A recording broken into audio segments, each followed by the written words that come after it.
In October 1962, the world held its breath. On the surface, diplomacy, speeches, cameras, statements. But in the shadows, silence, steel, darkness. The United States and the Soviet Union stood at the very edge. A nuclear standoff.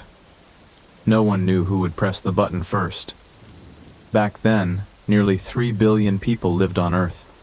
Every soul could have vanished in hours. Imagine a normal day. People commuting to work, children going to school, someone falling in love, someone expecting a child, all while the second hand ticked down to annihilation. But the catastrophe didn't happen. Not because politicians found a solution, not because diplomacy prevailed, but because of one man, whose name almost no one knew. He didn't hold a launch code. He didn't give orders from a podium. He wasn't a president or a general. He simply said, "No." This is the story of a man, in complete darkness, beneath kilometers of water, who stopped the Third World War. The story of Vasili Arkhipov. After World War II, peace never truly arrived. The world split in two. The Iron Curtain fell, and two superpowers, the US and the USSR, became enemies by default. On the surface, calm, but deep inside, fear, suspicion, paranoia. By 1962, both sides had thousands of nuclear warheads, enough to destroy the Earth many times over. That year, the Soviet Union began secretly deploying nuclear missiles to Cuba, a direct threat to America. Once discovered, Washington responded with full force. President Kennedy announced a naval blockade. U.S. warships surrounded the island. Soviet submarines slipped below the waves. It wasn't a drill. It was humanity's final warning. Meanwhile, beneath the Atlantic, silence. Submarine B-59, one of 4 Soviet subs en route to Cuba, ran deep and undetected, commanded by Valentin Savitsky, accompanied by political officer Ivan Maslenikov. And on board, Vasili Arkhipov, the fleet's deputy commander. There were 86 men on board, cramped, hot.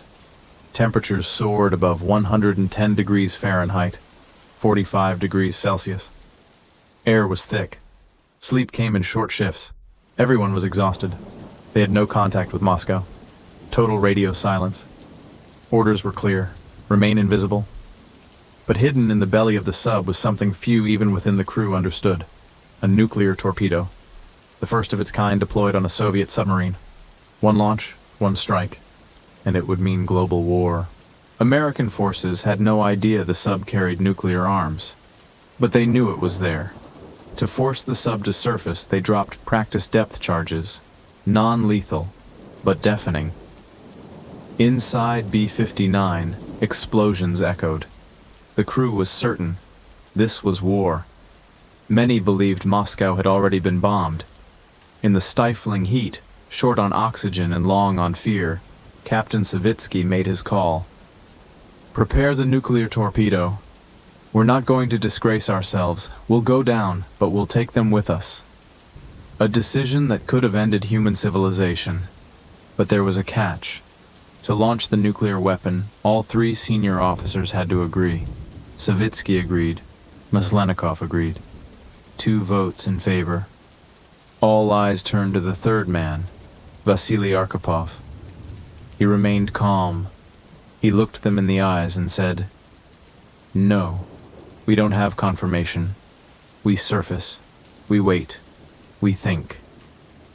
A fierce argument broke out. Heated words. Desperation. A room full of men who believed this could be their last hour. But according to protocol, no unanimous decision, no launch. And Archipov held his ground. Eventually, the order was given. B-59 began to ascend. Above them, American destroyers, ready, watching. But no one fired. The submarine surfaced. No war had started. The radio was reconnected. Moscow still stood. Archipov was right. He hadn't just saved his crew. He had saved the world. B-59 returned to the Soviet Union in silence. There were no medals, no parades. The mission remained classified. The world never knew how close it had come. Archipov went home, to his wife, to his daughter, to a quiet life. He never spoke of what happened. He didn't seek recognition. He simply knew. He did the right thing.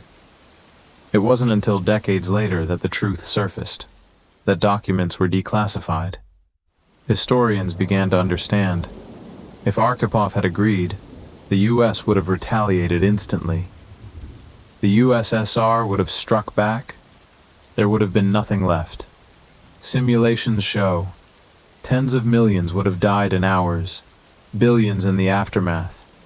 Global famine, nuclear winter, civilization, gone.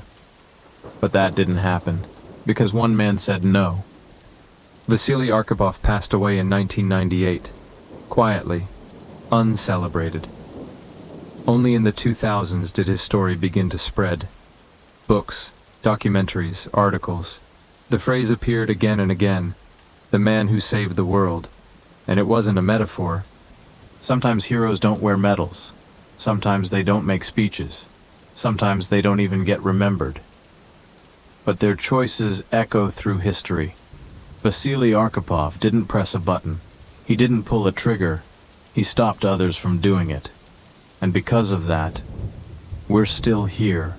The story of Vasili Arkhipov is a reminder that sometimes the fate of the world doesn't rest in the hands of presidents or generals, but in the quiet courage of one person who chooses to stay human when it matters most. If you've made it this far, thank you. That means this story meant something to you.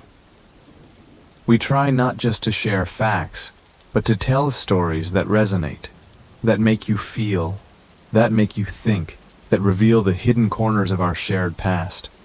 If this kind of storytelling speaks to you, please support us. Hit the like button. It might seem small, but it tells the platform, this is worth watching. And if you haven't subscribed yet, now's the perfect time. We have more untold stories on the way, forgotten heroes, world-shifting moments, and quiet truths that history books missed. And we want to hear from you. What types of stories do you enjoy most? Do you prefer historical thrillers, psychological dramas based on true events, Cold War mysteries, or powerful biographies? Let us know in the comments. Your voice helps shape what we create next.